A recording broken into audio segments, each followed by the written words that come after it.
was not a great interview for him. And I don't find what he said to be that accurate last night, because Obama was not supportive of Castro. In March 2016, when we were in Cuba, it was just the opposite.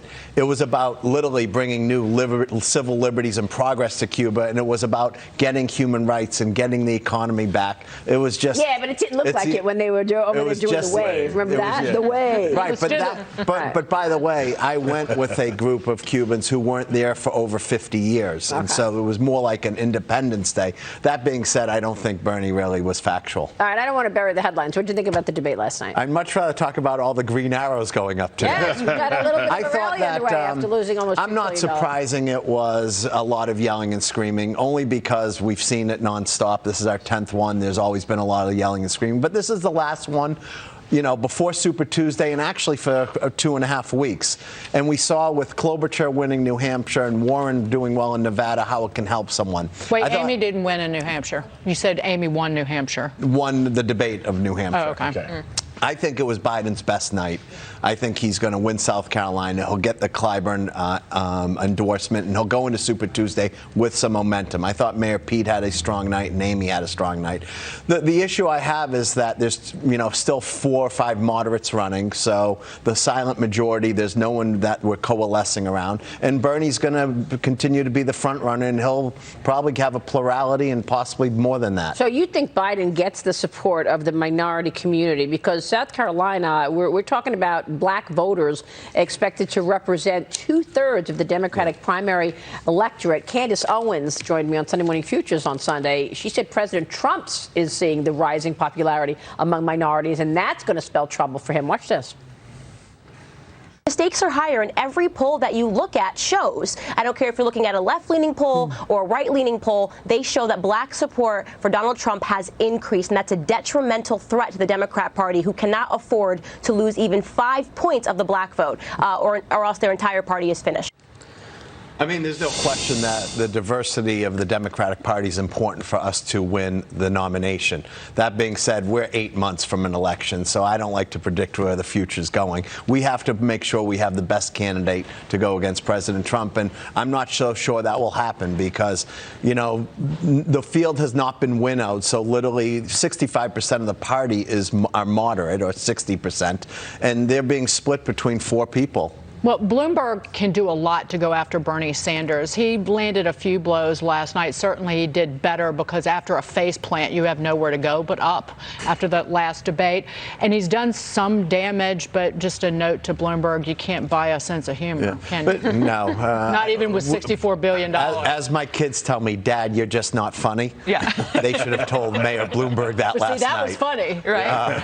But that would be and then he takes out the Russia stuff off the shelf. Come on. Listen, it was a better night for him, and when he talks about the coronavirus or education, I think actually is when he's at its best. The problem is, I know Mayor Bloomberg's going on an attack dog, he's an attack dog with Bernie, but he's taking 20% of the moderate lane, which therefore takes away from the 60%. So if he's not going to be the candidate, and Joe's not going to be the candidate, and Mayor Pete's not going to be the candidate, and Klobuchar's not going to be the candidate because they're splitting 60%, then don't anyone be upset when Bernie becomes a candidate. So who do you want to get out of the way? Who should get out of the way? I think most of them should get out of the way. I think it's time for where it's down to, call it a couple populists versus a couple moderates. They're all progressive. This idea that one's more progressive than the other, they're all progressive. But we have a populist left part of the party, which is Bernie and Warren. We have a more moderate part of the party, which is the rest. And I think we should get 1 or 2 for each side and let them really go and have a policy debate,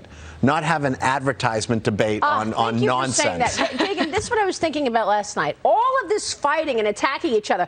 I came away from this debate. I still don't know what anybody stands for, other than Medicare for all, a Green New Deal. I know that Mayor Bloomberg wants gun reform. I have no idea what their policies are. All they did was fight. You and I have been chatting about this for years, but a year on this primary season, we agreed day one. They're all for gun reform. They're all for immigration reform. They're all for health care as a right.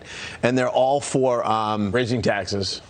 Well, yes, they're all for raising taxes. No, they are for tax reform. Tax increase. And they're all for climate. Tens of trillions of We're dollars going to have in that taxes. debate. I'm giving you a softball here. And they're all for climate change. What we are not hearing enough about is what they're going to do for the economy. And I think that is where we're going to have the real debate, because that's been President Trump's strength. I believe if I was debating, I could actually have that debate with the president, but they have to show they can have the debate, because I'm not the one debating. And instead, they're fixated on misrepresenting what the economy is, and that's not going to resonate with swing voters, particularly who've seen their fortunes reverse over the past couple of years. We have all seen politicians decide how they want to make something that we think's black and white very gray. Right. Has President Obama spoken with Bernie Sanders? Because according to Bernie Sanders, this economy stinks. But according to President Obama, he built that. Yeah. Have they? Or it's like they're not on the same page. You know, as you know, over my decade with President Obama, including last weekend at the NBA, I tend not to talk about what I talked to the president Humble about. brag. Okay. No big deal. Mic drop. That was a mic drop. Go Well, you ahead. set me up for that. You're my friend. Here's what I would say. The president has said two things. One, don't be a circular firing squad. They haven't listened to that.